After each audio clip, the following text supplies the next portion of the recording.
है दोस्तों, मैं हूं आपका अपना दोस्त रवि कुमार रंजन। दोस्तों, आप देख रहे हैं रवि ब्रिलियंट IAS। दोस्तों, कुछ लोग असफलता के डर से प्रयास करना छोड़ देते हैं। तो दोस्तों, प्रयास करना छोड़ देना ही तो सबसे बड़ी असफलता है। दोस्तों, हारते वो नहीं है जो मैदान में गिर जाते हैं, हारते वो है जो मैदान छोड़ के भाग जाते हैं। दोस्तों, कभी डरना चाहिए ही नहीं, और डरो मत, क्योंकि दूध फटने से वही इंसान डरता है जिन्हें पनीर बनाने का हुनर पता नहीं।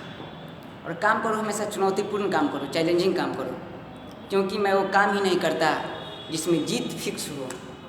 मज़ा तो उस काम में है जिसमें हारने का भी रिस्क हो। दोस्तों, तो आज हम लोग को पढ़ना है संविधान की मांग। IAS, BCS, SSC, बैंक जितने भी एग्जाम हैं सब में पॉलिटी से बहुत सारे क्वेश्चन आते हैं। तो दोस्तों, आप इस सब्जेक्ट को मेंस में भी रख सकते हैं। मैं बड़ी बारीकी से बता रहा हूँ, और एनालिटिकल होकर पूरा देखिए, बिल्कुल मजा आएगा। और मेरा चैनल अगर आपको पसंद है तो लाइक और सब्सक्राइब जरूर करें। और जिन लोगों को जो समस्या हो वो कमेंट में जरूर लिख सकते हैं। कमेंट में अपना व्हाट्सएप नंबर सेंड कर सकते हैं, ताकि मैं उन्हें अपने ग्रुप में ऐड कर लूँ और उनके ऊपर नोट्स भी भेज सकूँ। जो मैं अभी पढ़ाऊँगा, पढ़ाने के बाद इन बातों का मैं नोट्स भी भेज सकता हूँ। दोस्तों, तो चलिए देखते हैं संविधान की मांग। दोस्तों, इसमें पढ़ना है कि संविधान शुरू में, वास्तव संविधान का शुरुआत कहाँ से हुआ, और संविधान का शुरुआत कहीं से हुआ तो संविधान क्या होता है, सबसे पहले कब बना, दिमाग मनुष्य के दिमाग में कैसे है कि संविधान होना चाहिए।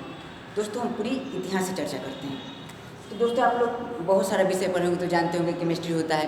केमिस्ट्री का पूरा रिलेशन होता है बायोलॉजी से, क्योंकि केमिस्ट्री, बायोलॉजी बीमारी को उत्पन्न करता है, केमिस्ट्री उसे नष्ट करता है। फिजिक्स का रिलेशन होता है ज्योग्राफी से, जानते हैं। उसी प्रकार पॉलिटिकल साइंस जो पॉलिटी का विषय है, इसका रिलेशन किससे होता है, इसका संबंध किससे होता है।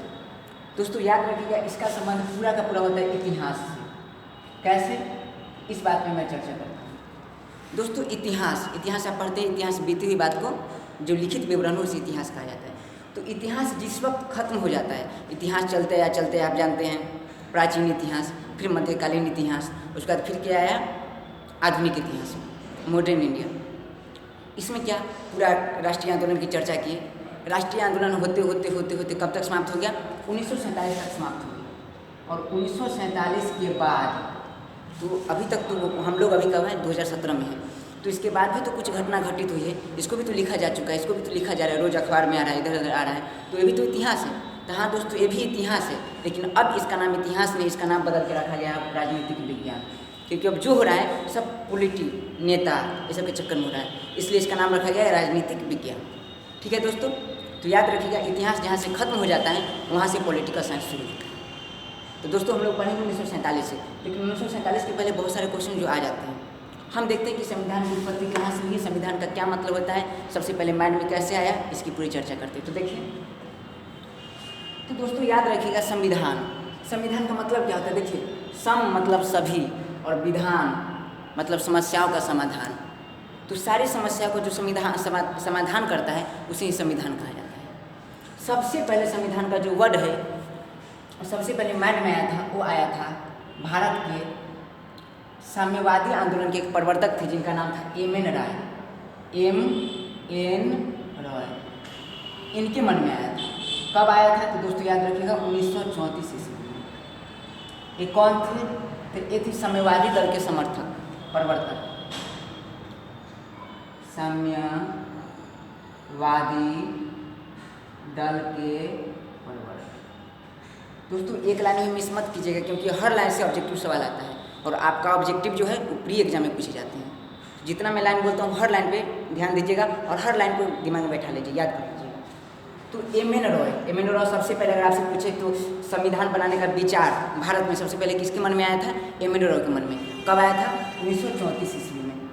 M.N. रॉय कौन थे, साम्यवादी दल के प्रवर्तक थे। इसे 3 सवाल आ सकते हैं। इसके बाद जब इनके मन में आया था 1934 में, उसके बाद क्या फिर किसी के मन में आया था क्या, 1934 में आके इनके मन में आया फिर रुक गया बात, नहीं, किसी और के मन में आया, मन में आते आते तब तो आज संविधान बना है। तो इसके बाद जो आया वो M.N. रॉय 1934 में। इसके बाद 1935 ईस्वी में, तो 1935 ईस्वी में जो भारतीय राष्ट्रीय कांग्रेस आप जानते हैं, भारतीय राष्ट्रीय कांग्रेस, इनके मन में नहीं आया, ये सुन चुके थे MLO से, जान चुके थे पूरा संविधान क्या होता है ऐसे वैसे। तो पूरा भारतीय राष्ट्रीय कांग्रेस 1935 ईस्वी में एक डायरेक्ट मांग कर दिया, जो सरकार थी, ब्रिटिश सरकार थी, उनसे मांग कर दिया कि हमारे देश में संविधान होना चाहिए और उसी रूल के अनुसार मेरा देश चलना चाहिए, संविधान होना चाहिए। तो 1935 में क्या किए, सबसे पहले मांग किए थे। तो अगर आपसे सवाल पूछिए कि संविधान का मांग सबसे पहले किसने किया था, दोस्तों याद रखिएगा भारतीय राष्ट्रीय कांग्रेस। कब किए थे, 1935 ईस्वी में, ठीक है। उसके बाद 1935 से मांग कर दी, मांग करने के बाद प्रोसेस ऐसे ही चलता रहा। 3 साल बाद आप जानते होंगे हमारे चाचा जी नहीं, चाचा, देश के चाचा जवाहरलाल नेहरू 1938 में जवाहरलाल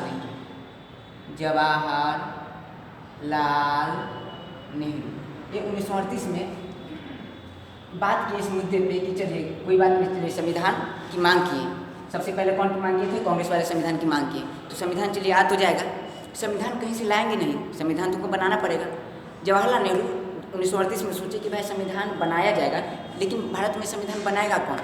अगर अंग्रेज बनाए तो फिर अपने हिसाब से पूरा देश चलाएंगे, फिर तो वही बात हो गया गुलामी का गुलामी। अब हमारा देश आज़ाद हो रहा है, 1938 की बात है, आज़ाद होने के प्रोसेस में था, तब तक तो क्रांति भी स्टार्ट हो चुका था। तो जब अंग्रेज ही रूल बना दे तो फिर अपने हिसाब से चलाएंगे। तो इनके मन में आया कि संविधान बनाएगा कौन। इसके लिए ये सोचते सोचते एक योजना बनाए जवाहरलाल नेहरू। कब बनाई योजना, 1938 में एक योजना बनाए। तो योजना में बताएं, जो योजना में क्या नियम था, बहुत इंपॉर्टेंट है, याद रखिएगा। योजना में बताएं, बहुत लोग को इकट्ठा किए, उसको बताएं कि ऐसा करना चाहिए कि जो हमारा देश है, हमारे देश में वयस्क है, वयस्क आप लोग समझते हैं, जो मतलब एजुकेटेड हो, एजुकेटेड मतलब कहने का मतलब जो जिसके पास विवेक हो, समझदारी हो, जो वयस्क हैं उनके पास मत का अधिकार है। जो वयस्क है उनके पास कौन सा अधिकार है, उसे कहा जाता है वयस्क मताधिकार। वयस्क के पास क्या है, मताधिकार है, वोट डालने का अधिकार है। वो वोट डाल के और एक संविधान सभा बनाएंगे। क्या बनाएंगे, संविधान सभा। और संविधान सभा बनाएंगे, जैसे वोट डालेंगे, कुछ लोग खड़े हो जाएंगे, चुनाव प्रक्रिया जैसा कुछ लोग खड़े हो जाएंगे। उसके बाद जो वयस्क मताधिकार की प्रक्रिया होगी, जो वोट डालेंगे, और वोट डालने के बाद कुछ लोग जो शिक्षित वर्ग के लोग वो जीतेंगे, जो विद्वान हैं, जो अच्छे हैं, जो देश के बारे में सोच सकते हैं, वो जीतेंगे। और वो संविधान सभा बन जाएगा। और संविधान सभा के तो जो लोग जीतेंगे वही तो संविधान सभा के सदस्य होंगे। और वही सदस्य, जो संविधान सभा के सदस्य होंगे, वही सदस्य क्या बनाएगा, संविधान बनाएगा। ठीक है दोस्तों, क्लियर है पूरा। वही सदस्य क्या बनाएगा, संविधान बनाएगा। टेंशन फ्री होकर पढ़िए, बस दिमाग मत लगे, बस वीडियो देखते रहिए, समझ में पूरा आएगा। वयस्क मताधिकार करेगा तो संविधान सभा बनेगा, संविधान सभा बनेगा तो उसके जो सदस्य होंगे, जो जीते हैं, वो सदस्य क्या बनाएंगे, संविधान। तो संविधान क्लियर हो जाएगा। अब यह बात उस समय तो 1938 में आपको पता ही है, देश आज़ाद होने के प्रोसेस में था, हुआ था नहीं, अंग्रेज का शासन था ही। तो बिना अंग्रेज से कोई सलाह लिए, मशवरा लिए कोई काम नहीं होता था। जवाहरलाल नेहरू अंग्रेज के सामने, जो ब्रिटिश सरकार थे, उनके सामने यह प्रस्ताव रखे, वयस्क मताधिकार, पहले संविधान सभा बनाएगा, फिर उसके जो सदस्य होंगे वो संविधान का निर्माण करेंगे। और संविधान का निर्माण करेंगे और इसमें कोई भी बाहरी लोग, अंग्रेज हो, बेहतरीन का निशाना तो अंग्रेज पे ही था, बस ये बोले थे कि कोई भी बाहरी लोग इसमें कोई इंटरफेयर नहीं कर सकता है, हस्तक्षेप नहीं कर सकता है। जो बनाएंगे सदस्य बनाएंगे, जो उनको बेहतर लगेगा वही बनाएंगे। क्योंकि जो वयस्क लोग हैं उन्होंने तो विश्वास करके इनको जिताया है, विश्वास किए हैं वो, तब तो देश के लिए परफेक्ट सोचेंगे, सही सोचेंगे, तो वो जो संविधान बना देंगे वही वैलिड होगा। और इसमें कोई भी बाहरी लोग इंटरफेयर नहीं करेंगे। आ रहा है समझ में? अब सवाल है कि बाहरी लोग इंटरफेयर नहीं करेंगे, यह मुद्दा, यह जो योजना है, यह योजना रखी जवाहरलाल नेहरू अंग्रेज के सामने, ब्रिटिश सरकार के सामने। और ब्रिटिश सरकार के सामने ये जो योजना रखी, ब्रिटिश सरकार के सामने, ब्रिटिश सरकार इसके सामने योजना रखी, तो ब्रिटिश सरकार के सामने योजना रखने पर ब्रिटिश सरकार को यह पसंद नहीं आया, क्योंकि ब्रिटिश सरकार को वही पसंद था जो उनके फायदे की बात हो। इसमें उनका फायदा कहीं दिख नहीं रहा था, इसीलिए वो क्या किए, इस पर ध्यान देना बंद कर दिए। लेकिन मतलब बहुत बार कोशिश करने के बाद, मुशक्कत करने के बाद, बार बार जवाहरलाल नेहरू ब्रिटिश सरकार से मिलने के बाद उनको फैसला लेना पड़ा, मानना पड़ा। शुरू में तो मानने से इनकार कर रहे थे, लेकिन 2 साल बाद उनको मानना पड़ा। तो 2 साल बाद का क्या मतलब हुआ, 1938 में दिए थे, इसका मतलब कब माने, 1940 ईस्वी। तो 1940 ईस्वी, 1940 के अगस्त महीना में, दोस्तों याद रखिएगा, सन 1940 के कौन से महीना में, अगस्त महीना में जो ब्रिटिश सरकार थे वो इस बात को, जो जवाहरलाल नेहरू जो बात बोले थे कि 10 मताधिकार, पहले संविधान सभा बनाएंगे, फिर उसके सदस्य चुनेंगे और वही सदस्य संविधान बनाएंगे, इस बात को ब्रिटिश सरकार कब माने? 1940 के अगस्त महीने में। इसीलिए इस प्रस्ताव का नाम रखा गया अगस्त प्रस्ताव। दोस्तों यह सवाल यूपीएससी से पूछ चुका है कि अगस्त प्रस्ताव कब पारित हुआ था। याद रखिएगा दोस्तों, अगस्त 1940 में। ठीक है, किनके बीच? जवाहरलाल नेहरू और अंग्रेज के बीच, ब्रिटिश सरकार के बीच। आ रहा समझ में? पारित हुआ, उसके बाद बन गया। अंग्रेज सरकार तो उनका बात मान गया, लेकिन एक मिनट दोस्तों,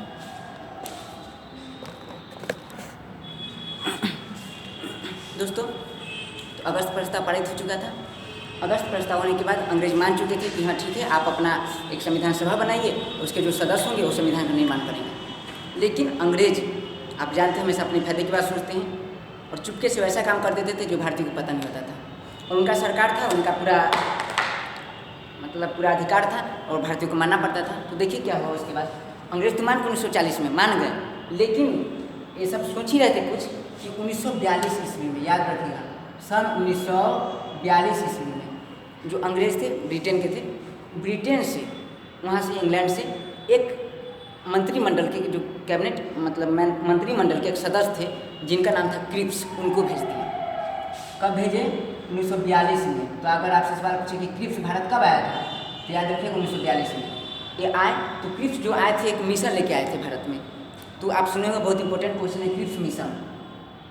इसका नाम था क्रिप्स, इनका नाम तो क्रिप्स था, एक मिशन लेके आए थे कि ये करके जाना है, तो इनका नाम हो गया क्रिप्स मिशन। तो क्रिप्स मिशन कब हुआ था? 1942 ईस्वी में वो भारत आए।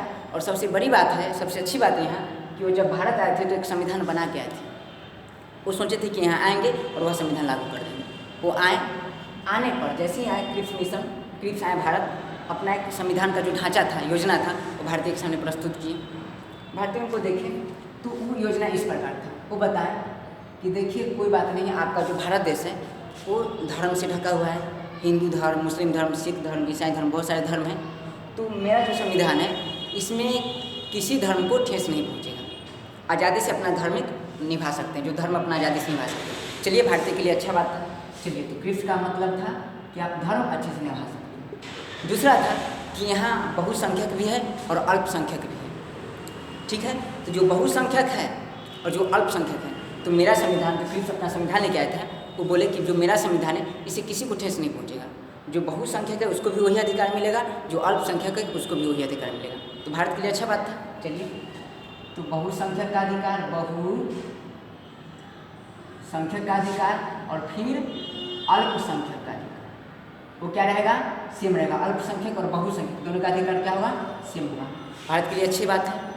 उसके बाद इन्होंने कहा कि जो मतलब भारत है, तो भारत का जो बहुत सारे प्रांत हैं, आप जानते हैं, कश्मीर, जूनागढ़, हैदराबाद, हर मतलब जो विशेष शहर है, जिला है, जो एक प्रांत है, वो आज़ादी से अगर चाहे तो मेरा संविधान है, तो मेरा संविधान में धर्म को कोई ठेस नहीं पहुँचेगा, अल्पसंख्यक को कोई ठेस नहीं पहुँचेगा, बहुसंख्यक को कोई ठेस नहीं पहुँचेगा। अगर कोई प्रांत है, प्रांत मतलब समझ रहे हैं, कोई एक प्रकार का एरिया जो मतलब बॉर्डरिंग एरिया हो, जैसे हम बोलते हैं कोलकाता, तो कोलकाता के बॉर्डर रहता है कि यहाँ से लेकर यहाँ तो कोलकाता है, तो हो गया एक प्रांत। तो कोई प्रांत अगर चाहे मेरे संविधान के अनुरूप चलना तो चल सकता है, अगर मेरे संविधान के रूप नहीं चलना चाहे तो नहीं चल सकता, वह स्वतंत्र है। सोचिए, तो फिर संविधान पूरे देश में लागू होता है, और जो प्रांत है वो इस संविधान को मान भी सकता है, और जिसकी इच्छा होगा वो नहीं मान सकता है। तो दोस्तों, जब संविधान को नहीं मान सकता तो फिर संविधान का मतलब क्या हुआ? ठीक है, ये मुद्दा भारतीय को पसंद नहीं है। उसके बाद इन्होंने जब ये आए तो ये भारत विभाजन की बात करती हैं। ये बोले कि भारत बहुत बड़ा है, इसके सभी प्रांतों को मैं विभाजित कर दूंगा और तब आसानी से भारत का विकास हो पाएगा। लेकिन ये बात जो भारत विभाजन की बात की, तो उस समय विभाजन की बात की, तब याद रखिएगा उस समय भारत में दो दल थे। जैसे अभी बहुत सारा पार्टी है, कांग्रेस, बीजेपी, बहुत सारा पार्टी है, उसमें दो ही पार्टी थी प्रमुख। पहला पार्टी था वो थे कांग्रेस का, पहला पार्टी क्या था? कांग्रेस का। और दूसरा पार्टी था मुस्लिम लीग का। याद रखिएगा, दूसरा पार्टी किसका था? मुस्लिम लीग का। ठीक है, तो जब विभाजन की बात की, क्रिप्स मिशन विभाजन की बात की, तो मुस्लिम लीग को तो पसंद आ गया क्योंकि मुस्लिम लोग लीग हमेशा चाहते थे कि भारत का विभाजन हो और उन्हें पाकिस्तान मिले। तो शुरू में तो खुश हो गए मुस्लिम लीग कि वाह मेरी बात हो रही है। लेकिन जो कांग्रेस वाले थे, कांग्रेस में थे महात्मा गांधी, जिसे हिस्ट्री का हीरो कहा जाता है। आपको पता होगा इनको विभाजन मुस्लिम पसंद नहीं था। सबसे बड़ा नाम है, याद रखिएगा, बहुत इंपॉर्टेंट नाम है, एग्जाम में बार बार आता है, तेज बहादुर सप्रू। जरूर याद रखिएगा, तेज बहादुर सप्रू। इन्हें भी विभाजन पसंद नहीं था।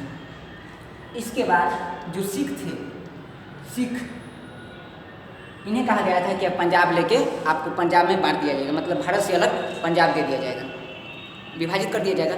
इन्हें भी, सिख थे, उन्हें भी यह पसंद नहीं था। यानी विभाजन बहुत सारे, महात्मा गांधी को पसंद नहीं थे। सोच सकते हैं कि लगभग हिंदुस्तानी को पसंद नहीं होगा, क्योंकि महात्मा गांधी फादर थे, फादर ऑफ नेशन थे।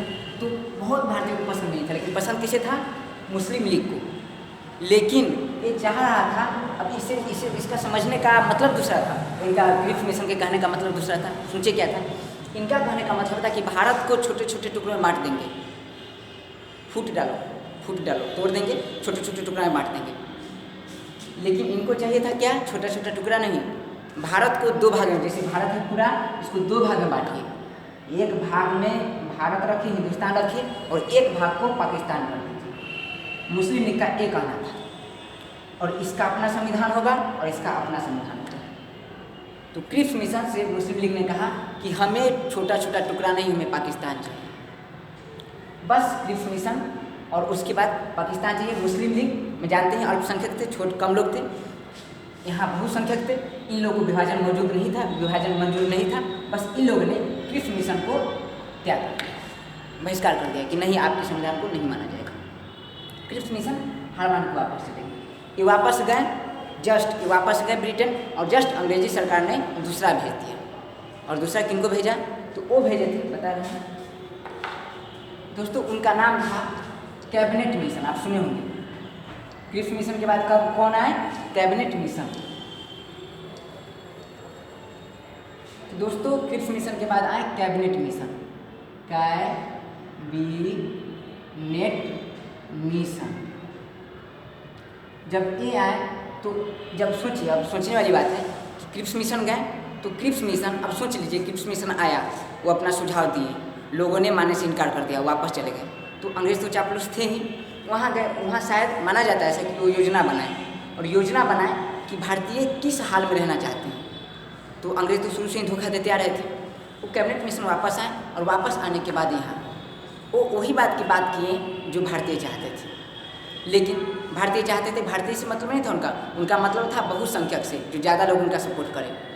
तो आए तो बोले, आप देख लीजिए, बहुसंख्यक किसका था? हिंदू का बहुसंख्यक था, और मुस्लिम लीग अल्पसंख्यक में थे। बस कैबिनेट मिशन सोच गया कि अगर हम हिंदू की बात माने तो मेरा संविधान पक्का है। वो आए, और हिंदू क्या चाहते थे? विभाजन ना हो। बस आए जैसे वैसे मुस्लिम लीग ने अपना मतलब अपना जो मांग जोर से मांगने लगा कि हमें पाकिस्तान दो, हमें हमारी पाकिस्तान दो। बस उसने कहा चुप, पाकिस्तान नहीं मिलेगा, क्योंकि विभाजन की बात होगा ही नहीं। अब दोस्तों विभाजन की बात नहीं होगा तो मुस्लिम लीग को बुरा लग गया, लेकिन जो बहुसंख्यक थे हिंदुस्तानी, उनको अच्छा लगा। बस वो कैबिनेट मिशन की बात मान ली। अब क्या हुआ? कैबिनेट मिशन 5 नियम बनाया। दोस्तों याद रखिए, कितना नियम बनाया? 5 नियम। कैबिनेट मिशन का जो योजना था वो 5 था। फिर मुस्लिम लीग से एक बार कैबिनेट मिशन की बात हुई। मुस्लिम लीग ने फिर कहा कि हमें पाकिस्तान स्वतंत्र चाहिए, भारत को आप 2 भाग में बांट दीजिए, और दोनों का अपना, एक भारत होगा, एक पाकिस्तान होगा, और दोनों का अपना अपना संविधान होगा। कैबिनेट मिशन बोले नहीं, ऐसा कुछ नहीं होगा। लेकिन मेरा बात सुनो, मुस्लिम लीग से बोले कि मेरा बात सुनो, मैं आपकी हित की बात करता हूँ, आपके फायदे की बात करता हूँ। अब ये अंग्रेज थी, चापलूस तो होते ही हैं। जब मुस्लिम लीग से मिले तो उनकी हित की बात किए, और मतलब हिंदू से मिले, कांग्रेस वाले से मिले तो उनकी हित की बात की। बस दोनों मान गए। अब हित की बात की तो उन्होंने योजना बनाई, और योजना की जो विशेषताएँ थी वो 5 विशेषताएँ थी। दोस्तों बहुत इंपॉर्टेंट सवाल है, 5 विशेषताएँ आप याद रखिएगा जरूर, ठीक है। ऐसे मुख्य 4 हैं, ऐसे एक और एक्स्ट्रा बताऊंगा मैं। तो कितने विशेषताएँ थी योजना की? किसके? कैबिनेट मिशन की। कैबिनेट मिशन की योजना की कितनी विशेषताएँ थी? 4 मुख्य, और एक और बताऊंगा 5। तो मुख्य कैसे याद किया जाएगा? दोस्तों एक ट्रिक बताता हूँ मैं। जैसे आप जानते हैं ससुराल में 2 लोगों का कभी नहीं मिलता, अपना आपस में कभी नहीं बनता है। एक सास का और दूसरा बहू का, कभी नहीं बनता है। तो सास बहू को हमेशा कहती है चुप, और बहू हमेशा सास को कहती है चुप। तो बस आपको याद रखना है। और ज़्यादा कौन बोलती है? बहू नया नया कम बोलती है और सास पुरान ज़्यादा बोलती है। तो याद रखिएगा सास चुप। क्या याद रखिएगा ट्रिक? सास चुप। अगर कैबिनेट मिशन की योजना की बात हो कि कितने योजना थे, तो मुख्य कितने योजना थे? 4। तो कौन कौन याद रखिएगा? ट्रिक कैसे याद रखिएगा? ट्रिक क्या है दोस्तों? ट्रिक है सास चुप, सास चुप, ठीक है।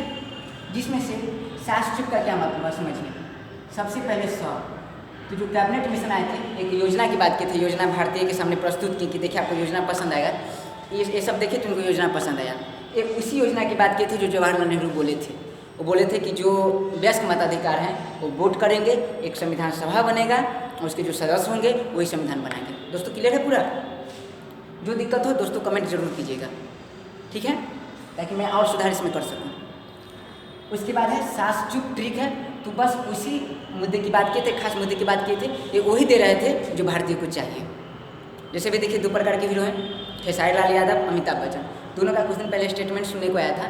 अमिताभ बच्चन, खेसारी लाल कुछ दिन पहले जब थोड़ा सा मतलब सुर्खी में आ गए थे, बदनाम हो गए थे, तो उसमें उन्होंने स्टेटमेंट दिया कि मैं उनसे मीडिया वाला पूछा कि आप किस प्रकार की फिल्म करना चाहते हैं, तो उन्होंने कहा कि मैं उस प्रकार की फिल्म करना चाहता हूँ जो जनता पसंद करते हैं।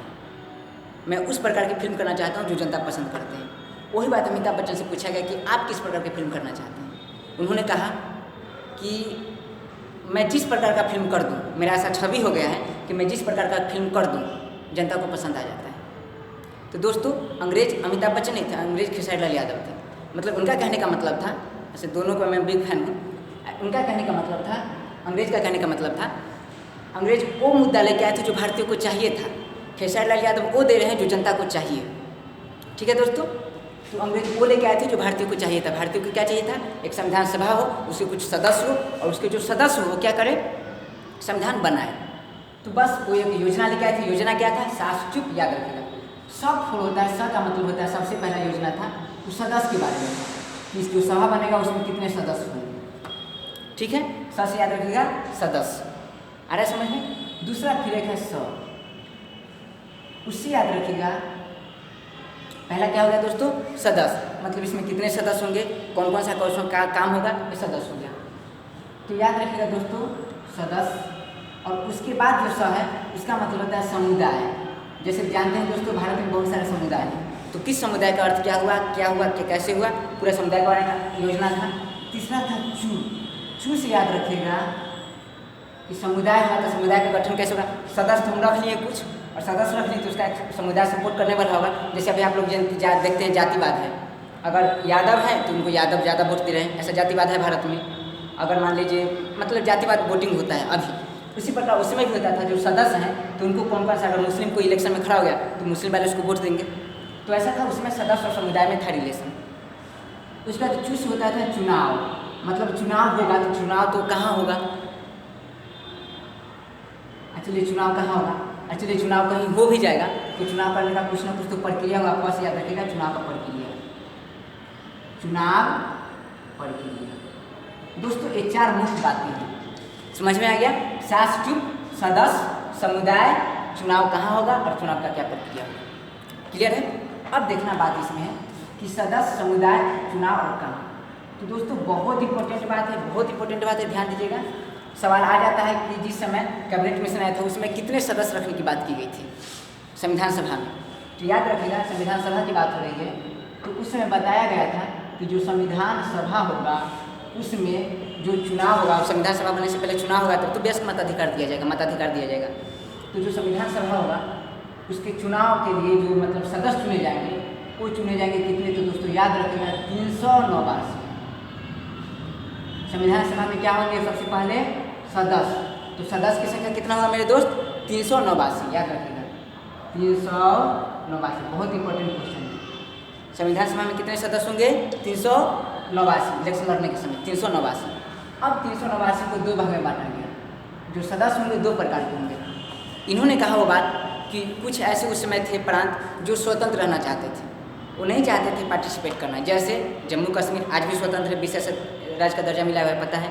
हैदराबाद आज भी वही है, जूनागढ़ ये सब याद रखिएगा। जम्मू कश्मीर, हैदराबाद, जूनागढ़, बहुत सारे हैं, मैं सब बताऊंगा। तो सदस्य को दो भाग में बांटा गया। एक वैसा सदस्य जो ब्रिटिश सरकार के अनुरूप चलना चाहती है, ठीक है, जो मतलब ब्रिटिश का तो अधिकार था ही उस वक्त, ब्रिटिश का तो अधिकार था ही, 1946 की बात है, ब्रिटिश का तो अधिकार था ही, लेकिन मतलब तो कुछ ऐसे जगह थे जहाँ मतलब जो अंग्रेज सरकार को वैल्यू नहीं देती थी साहब, वो स्वतंत्र रहना चाहती थी उस समय भी, तो उसमें स्वतंत्र रहना चाहती थी। तो जो ब्रिटिश के सरकार के अधीन आता था उसे कहा जाता था ब्रिटिश भारतीय, याद रखिएगा, ब्रिटिश भारतीय। और जो ब्रिटिश सरकार के अधीन नहीं रहना चाहता था उसे कहा जाता था देसी रियासत। याद रखिएगा दोस्तों, देसी रियासत। तो याद रखिए, जो 389 सदस्यों से कितने भाग में बांटा गया? 2 भाग में। तो जो ब्रिटिश भारतीय थे उसमें सदस्य की संख्या दिया गया 296। ब्रिटिश भारतीय में कितना सदस्य की संख्या दिया गया? 296, क्योंकि इसकी संख्या ज़्यादा थी। तो अगर आपसे पूछे ब्रिटिश भारतीय में कितने सदस्य थे, तो 296। अब 296 इसमें हो गया, तो बस कितना गया दोस्तों? 93 सदस्य दिया गया देसी रियासत में, ठीक है। देख लीजिए, 296, 93, 389। उसके बाद 296 सदस्य था, तो भारतीय ब्रिटिश भारतीय में कितने सदस्य थे? 296। तो 296 सदस्य, इसको कौन कौन चुनेगा दोस्तों? तो उस समय जो देश है, देश में प्रमुख 2 होते थे, एक गवर्नर जनरल होते थे और उससे भी जो मतलब प्रमुख होते थे उनका नाम था मुख्य गवर्नर जनरल। इसे भी 2 भाग में बांटा गया 296 को। एक में दिया गया 294, एक जगह अलग किया गया, और अलग किया गया 292 अलग किया गया, और अलग किया गया फिर 4। तो जो 4 सदस्य होते थे वो मुख्य होते थे, और जो 292 सदस्य होते थे वो थोड़ा सिंपल होते थे। तो 292 सदस्य को कौन चुनेगा? तो दोस्तों याद रखिएगा, जो 292 सदस्य को चुनेगा वो थे जो यहाँ मतलब गवर्नर जनरल होते थे वो। 292 सदस्य को कौन चुनेगा? Governor general. क्लियर है दोस्तों? और 4 सदस्य को कौन चुनेगा? याद रखिएगा, दीपावली होता है अपनी तरफ, दीपावली में क्या चलता है? चतुर्मुखी। तो याद रखिएगा, 4 से चतुर, और इसको कौन चुनेगा? मुख्य। और बताएं, 2 चीज़ होता था, गवर्नर जनरल होता था, मुख्य गवर्नर जनरल। इनको चुनेंगे मुख्य गवर्नर जनरल, गवर्नर जनरल। बस दोस्तों, ज़्यादा हाथ नहीं है, देख लीजिए ध्यान से। और जो देसी रियासत है तो स्वतंत्र थे, इन्हें किसी से मतलब नहीं था, इसलिए इनको नहीं बांटा गया। आ रहा है समझ में? अब ये दोस्तों बहुत इंपॉर्टेंट है, बस देखते जाइए आगे, ठीक है दोस्तों। तो सदस्य कितने थे? 389। इसको 2 भाग में बांटा गया, ब्रिटिश भारतीय और देसी रियासत में। ब्रिटिश भारतीय में सदस्य कितने थे? 296, उसमें कितना थे? 93। दोस्तों सुन लीजिए कितना कम। और 296 को 2 भाग में बांटा गया, 292 और 4 भाग, और 4 292 जो थे वो गवर्नर जनरल चुनते थे, और 4 थे उसको मुख्य गवर्नर जनरल चुनते थे। और दोस्तों सोच लीजिए, ये तो स्वतंत्र थे, इनको किसी दल की आवश्यकता नहीं थी। अगर मैं बात करूँ आपसे कि उसमें प्रमुख दल थे, कांग्रेस थे और मुस्लिम लीग थे, तो आप लोग खुद सोचिए और बताइए कि मुस्लिम लीग और कांग्रेस किस में आते होंगे? ब्रिटिश भारतीय में आते होंगे या फिर देसी रियासत में आते होंगे? सॉरी मत बताइए, आवाज़ नहीं आएगा, बस सुनिए। तो ब्रिटिश भारतीय है, तो ब्रिटिश भारतीय में कौन कौन सदस्य आएंगे? तो मतलब जो कौन कौन से पार्टी आएंगे? तो दोस्तों कांग्रेस इसी में आते थे, क्योंकि ये तो स्वतंत्र थे, इन्हें किसी पार्टी से मतलब ही नहीं था। मुस्लिम लीग इसी में आते थे। अरे दोस्तों समझ में? उसके बाद देखिए, सदस्य की बात कर लिए, उसके बाद सदस्य की बात कर ली, उसके बाद बात होगा समुदाय का। तो समुदाय क्या? तो समुदाय में देख लीजिए, समुदाय थे उस वक्त दोस्तों, सदस्य हो गया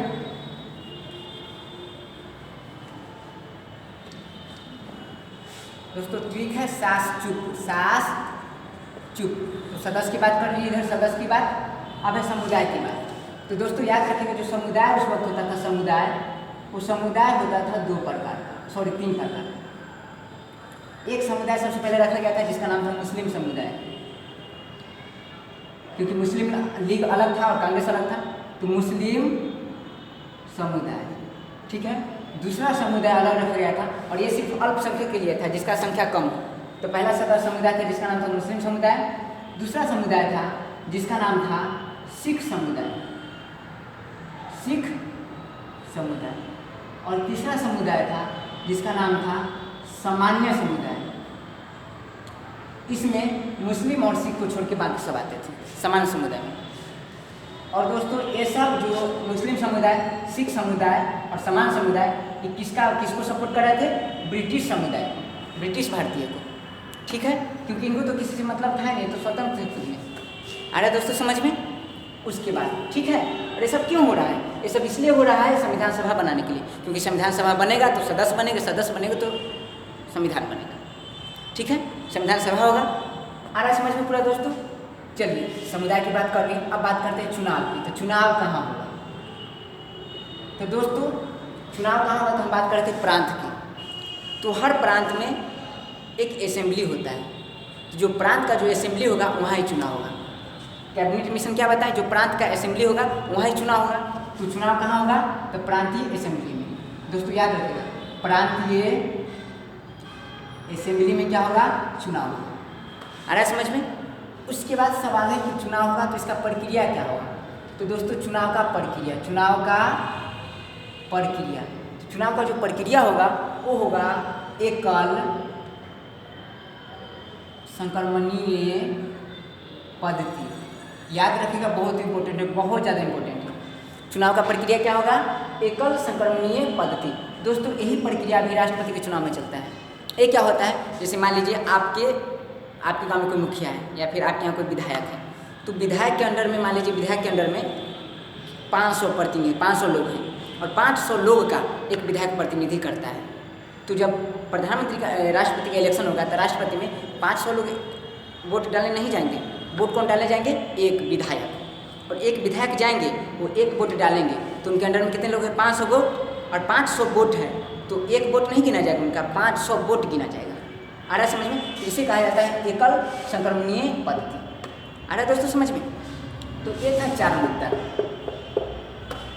तो जाहिर सी बात है कि भारत की बात हो रही थी तो भारत मानेगा जरूर, भारत मान लिया इनका। उसके बाद दोस्तों आ रहा है समझ में? पूरा क्लियर है? उसके बाद देखिए, उसके बाद हुआ फिर चुनाव। जब मतलब पूरा योजना सबको पसंद आ गया तो फिर क्या होगा? चुनाव होगा। चुनाव में जो जीतेगा वो संविधान सभा का सदस्य बनेगा, और संविधान सभा का सदस्य बनेगा तो उसमें अध्यक्ष होगा, उपाध्यक्ष होगा, फिर संविधान लिखा जाएगा। तो दोस्तों चुनाव हुआ।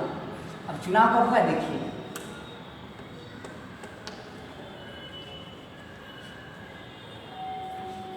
दोस्तों याद रखिएगा सदस्य की संख्या। सदस्य कितने थे? 389।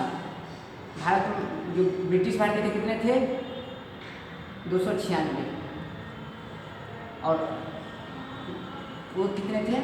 स्वतंत्र लोग कितने थे? 93। इसे 2 भाग में बांटा गया था। कांग्रेस इसी में आते थे, कांग्रेस। मुस्लिम लीग इसी में आते थे, मुस्लिम लीग। याद रखिएगा, मुस्लिम लीग इसी में आते थे, इसी में आते थे, इसी में आते थे। ये तो स्वतंत्र थे दोस्तों। उसके बाद हुआ चुनाव। ध्यान दीजिएगा, बहुत इंपॉर्टेंट है। क्या होगा उसके बाद? चुनाव। चुनाव कहाँ होता था पता है आपको? प्रांतीय असेंबली में, ठीक है। चुनाव होता था किस प्रोसेस के द्वारा होता था? एकल संक्रमणीय पद्धति के द्वारा होता था। अब चुनाव जब हुआ तो चुनाव कब हुआ? याद रखिएगा दोस्तों, बहुत इंपॉर्टेंट सवाल पूछ देता है कि कैबिनेट मिशन था भारत में पहला बार चुनाव कब हुआ? दोस्तों तो इसी समय पहला बार चुनाव हुआ था भारत में, सबसे पहला बार, ठीक है। तो चुनाव हुआ। तो चुनाव में क्या हुआ? तो चुनाव कब हुआ था दोस्तों? याद रखिएगा, चुनाव एक जुआ है, क्योंकि जब डेट मतलब ऐसे तो याद रखिएगा ईस्वी सन 1946, लेकिन मंथली बार बार पूछ देता है। मंथली एग्जाम में जब जल्दी बच्चों को याद होता नहीं है, इसलिए मैं बता रहा हूँ चुनाव क्या है? एक जुआ है। देखते हैं जो विधायक खड़े होते हैं कितना पैसा बर्बाद कर देते हैं, फिर हार जाते हैं। तो एक विश्वास पे जिसमें पैसा लगाया जाए उसे कहा जाता है जुआ, ठीक है। तो चुनाव एक जुआ है। तो क्या है? चुनाव एक जुआ है। याद रखिएगा, जुआ। जू फॉर जुलाई और आ फॉर अगस्त। तो दोस्तों जो पहला बार भारत में चुनाव हुआ था 1946 में, वो हुआ था जुलाई और अगस्त तक, इतना दिन तक प्रोसेस चला था। तो ऑप्शन में आएगा जुलाई डैश अगस्त 1946। तो मार दीजिएगा ऑप्शन में। तो भारत में सबसे पहला बार चुनाव कब हुआ था? 1946 में, जुलाई से लेकर अगस्त तक। क्लियर है मेरे दोस्त? अब चुनाव कहाँ हुआ होगा पता है? प्रांतीय असेंबली में। उसके बाद कौन सा प्रोसेस था? एकल संक्रमणीय पद्धति। कब हुआ था? जुलाई अगस्त 1946 में चुनाव हो गया। चुनाव होने के बाद इसमें कांग्रेस वाले थे दोस्तों, याद रखिएगा, कांग्रेस वाले थे, और कौन थे? मुस्लिम लीग वाले थे, और मतलब समान दल भी छोटे मोटे थे। तो समान दल थे, कोई समान दल, सिंपल सा समान दल थे। आ रहा है दोस्तों समझ में? जो कांग्रेस था उनको सबसे ज़्यादा वोट पड़ा, सदस्य मतलब इनको इतना सीट मिला। कांग्रेस को कितना सीट मिला? तो याद रखिएगा दोस्तों 208, क्योंकि टोटल सीट कितना था? 296, क्योंकि का तो किसी से मतलब है ही नहीं। 296 इसी से मतलब है ना। आ रहा है समझ में? 296 इसी से मतलब है, क्योंकि वो तो स्वतंत्र था। तो 296 ईस्वी में कांग्रेस आता था, इसी में मुस्लिम लीग आता था, इसमें समान दल आते थे। तो कांग्रेस को सबसे ज़्यादा सीट मिला, कितना सीट मिला? 208। 296 में 260 इसे मिला, 208 मिला। मुस्लिम लीग को जो सीट मिला वो मिला 73, ठीक है। और समान दल उसको सीट मिला 15। जोड़ लीजिए 208, 73 और 15, 296। आया समझ में? अब सोचिए, सोचने वाली बात है। मुस्लिम लीग को कम सीट मिला, समान दल को कम सीट मिला, कांग्रेस हिंदू वाले की 208 सीट मिला। अब सोचिए सदस्य किसके बनेंगे? कांग्रेस वालों का। अब मुस्लिम लीग का तो हालत खराब, क्योंकि ये तो विभाजन चाहते नहीं थे। अब यहाँ मुद्दा फंसा, ये विभाजन नहीं चाहते थे, ये विभाजन चाहते थे। फिर मुस्लिम लीग गुस्सा गया और फिर बोलने लगा कैबिनेट मिशन का बहिष्कार, कैबिनेट मिशन का बहिष्कार, कैबिनेट मिशन का बहिष्कार। और इसने कैबिनेट मिशन में जो मतलब बैठक होनी थी, जब चुनाव हो गया, चुनाव में जीत भी गई, तो चुनाव के बाद तो सदस्य बनेगा, एक बैठक होगी और बैठक में अध्यक्ष उपाध्यक्ष चुने जाएंगे। तो इसने फिर से पाकिस्तान का मांग करना शुरू कर दिया कि हमें पाकिस्तान चाहिए, हमें पाकिस्तान चाहिए, हमें पाकिस्तान चाहिए। कैबिनेट मिशन गुस्सा गया, बोला चुप, तुमको नहीं मिलेगा पाकिस्तान, इसको हटा दिया। इसको पाकिस्तान नहीं मिलेगा, मतलब इसको हटा दिया गया, शुरू में हटा दिया गया। मुस्लिम लीग को समान दल का तो वैल्यू था नहीं, कम से कम बहुत कम सीट थी इसके पास। कांग्रेस के पास 208 सीट थी। ये क्या किया? उसके बाद बैठक हुई। दोस्तों याद रखिएगा 1946 में चुनाव हुआ था और उसके बाद 1946 आ रहा समझिए पूरा चुनाव हुआ और चुनाव के बाद क्या हुआ? पूरा जीत गए। उसके बाद और जब चुनाव हुआ तो उसके बाद दोस्तों क्या प्रोसेस फिर से देखिए। जवाहरलाल नेहरू क्या कहते? पहले चुनाव होगा, फिर संविधान सभा बनेगा और फिर संविधान सभा के जो सदस्य होंगे वो संविधान लिखेंगे। दोस्तों तो अभी क्या हुआ है? सिर्फ अभी चुनाव हुआ है, अब क्या होगा? संविधान सभा बनेगा। आ रहा है पूरा समझ में? फिर क्या होगा? संविधान सभा बनेगा। जहाँ दिक्कत हो दोस्तों कमेंट जरूर कीजिएगा। फिर क्या बनेगा? संविधान सभा, संविधान सभा। फिर संविधान सभा का क्या हुआ? गठन हुआ। दोस्तों तो जब संविधान सभा का गठन हुआ, वो गठन कब हुआ? तो दोस्तों याद रखिएगा जुलाई और अगस्त में चुनाव हुआ और सितंबर, अक्टूबर, नवंबर मतलब 2 महीना बाद जो चुनाव का रिजल्ट आया, 2 महीने बाद। तो दोस्तों इसका मतलब 2 महीना बाद रिजल्ट आया, उसके बाद संविधान सभा का गठन होगा। तो गठन कब हुआ? तो 2 महीना बाद जोड़ लीजिए, अगस्त, अक्टूबर, अगस्त, सितंबर, अक्टूबर। उसके बाद अक्टूबर तक तो आया रिजल्ट, तो नवंबर में इसका मतलब गठन हुआ। तो दोस्तों याद रखिएगा नवंबर। और साल तो वही था 1946, नवंबर 1946 में। इस सवाल अगर आपसे पूछ दे लोग दोस्तों कि संविधान सभा का गठन कब हुआ था, तो नवंबर 1946 में गठन हुआ। गठन होने के बाद संविधान सभा का गठन हुआ। उसके बाद 1 महीना बाद बैठक की तिथि रखी गई कि इस दिन बैठक हो गई। और मुस्लिम लीग तो बुरा मान चुके थे, मुस्लिम लीग हट चुके थे, बहिष्कार कर चुके थे। सदस्य कितने थे? 296 सदस्य कितने थे? सबको आमंत्रित किया गया बैठक में। और बैठक कितने दिन बाद हुई? 1 महीना बाद। दोस्तों याद रखिएगा बहुत इंपॉर्टेंट क्वेश्चन है कि संविधान सभा का बैठक कब हुई? संविधान सभा का बैठक कब हुई? तो सबसे पहला बैठक कब हुई? तो गठन के बाद बैठक हुई थी, सबसे पहला बैठक कब हुई? तो दोस्तों बैठक का मतलब समझिए, बैठक का मतलब नहीं तो जाके बैठ जाएंगे। इसका मतलब होता है कि मतलब लोग जाएंगे, पार्टिसिपेट करेंगे और एक मतलब बहुत सारे सदस्य, कांग्रेस में तो बहुत सारे सदस्य हैं, तो सब लोग मिलके एक सदस्य चुनेंगे जो अध्यक्ष होगा और जो सदस्य उपाध्यक्ष होगा, जो मतलब अच्छे होंगे, विद्वान टाइप के होंगे, जो सही होंगे, परफेक्ट होंगे, उन्हीं को चुना जाएगा। तो संविधान सभा का पहला बैठक कब हुआ? 1 महीने बाद। लोग याद रखिएगा दोस्तों दिसंबर में, और ज़्यादा अच्छा होगा डेट भी याद कर लीजिए, 9 दिसंबर 1946 को संविधान सभा का पहला बैठक बैठा। और 9 दिसंबर 1946 को संविधान सभा का पहला बैठक बैठा।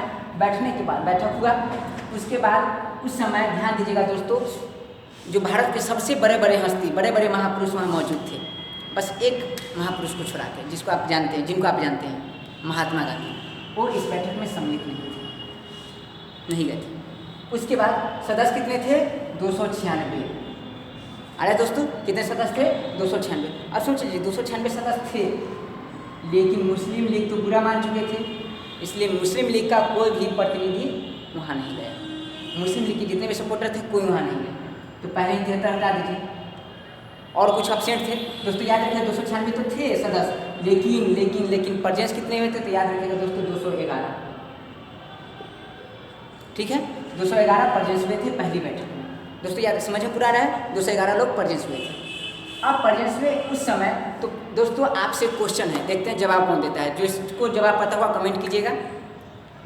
क्वेश्चन है कि फ्रांस में जब संविधान बनाने की बैठक हुई थी तो उस समय फ्रांस के सबसे पहले अध्यक्ष किसको चुना गया था और क्यों चुना गया था?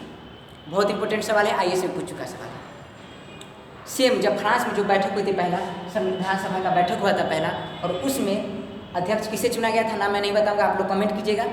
तो सबसे पहला जो बैठक बैठाया गया था उसमें जो अध्यक्ष चुना गया था वो उस समय के सबसे जो वरिष्ठ विद्वान थे उनको चुना गया था।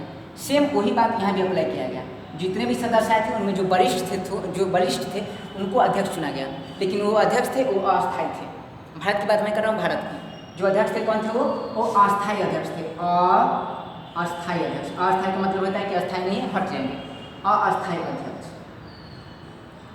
तो कौन थे दोस्तों? तो याद रखिएगा अस्थायी अध्यक्ष चुना गए थे वो थे सच्चिदानंद सिन्हा। याद रखिएगा, बहुत इंपॉर्टेंट क्वेश्चन है, सच्चिदानंद सिन्हा। आपसे पूछिए कि संविधान सभा की बैठक में सबसे पहला अस्थायी अध्यक्ष किसे चुना गया था? तो सच्चिदानंद सिन्हा।